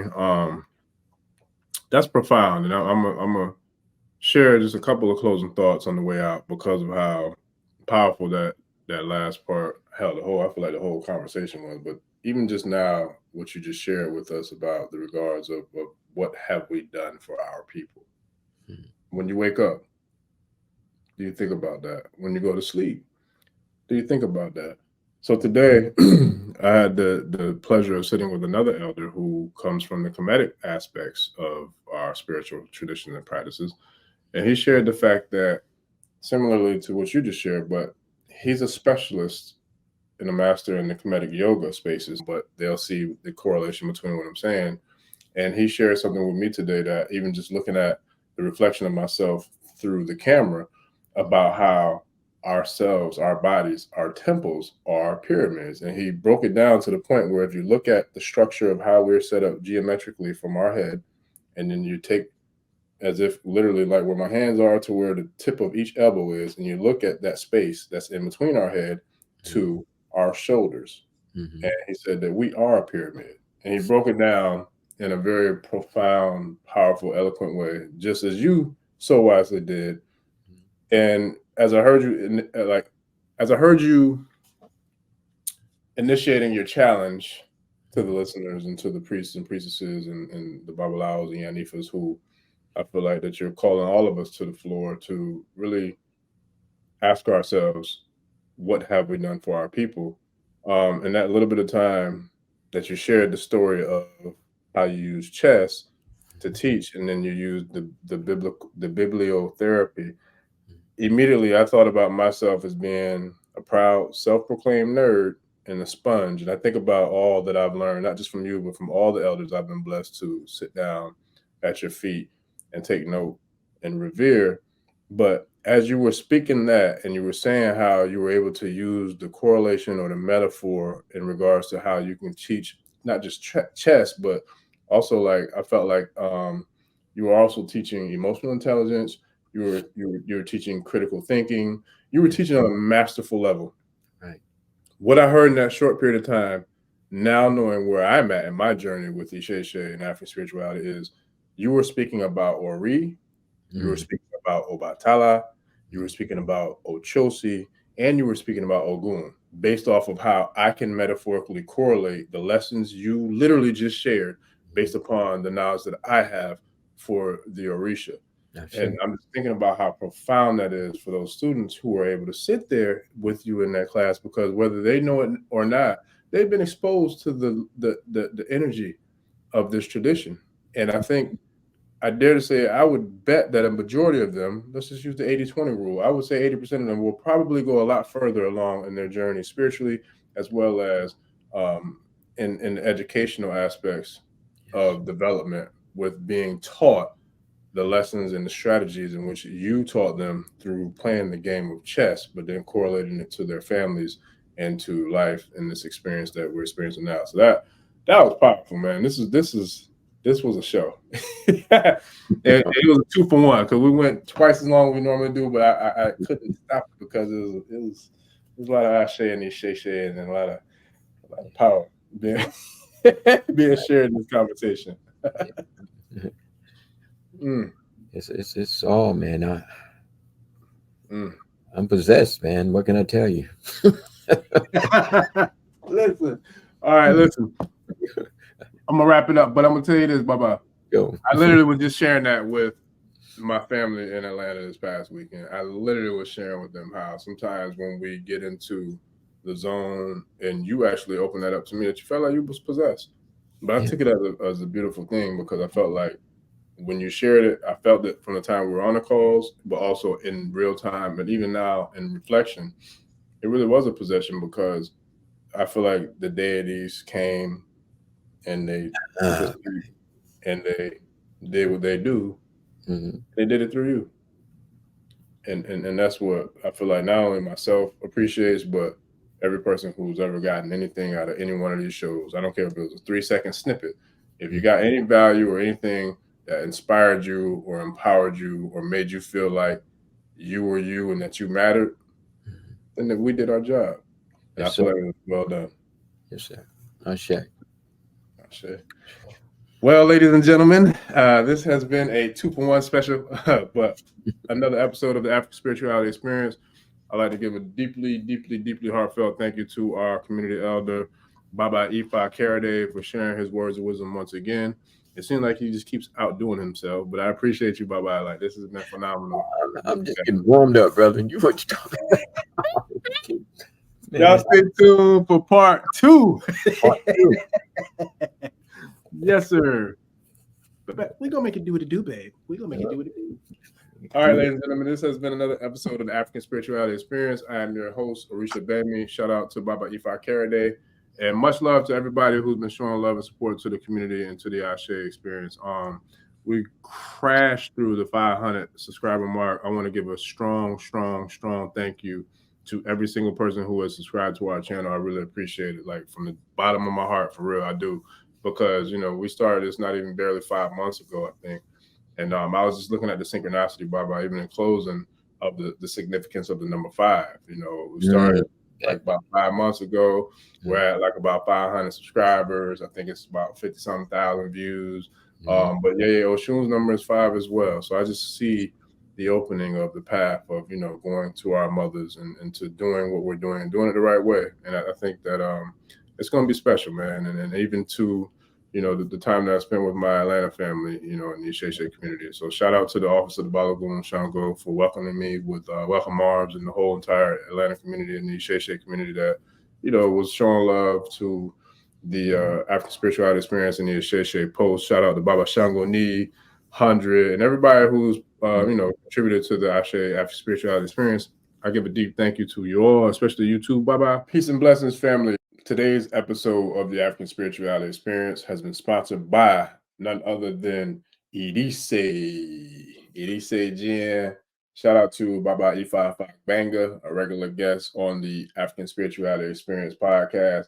Baba blessed us with a bottle of his Orisha Gin that was created specifically for the African Spirituality Experience, as well as Ifa and Sheshe traditions, rituals, libations, and offerings to the ancestors and the Orishas.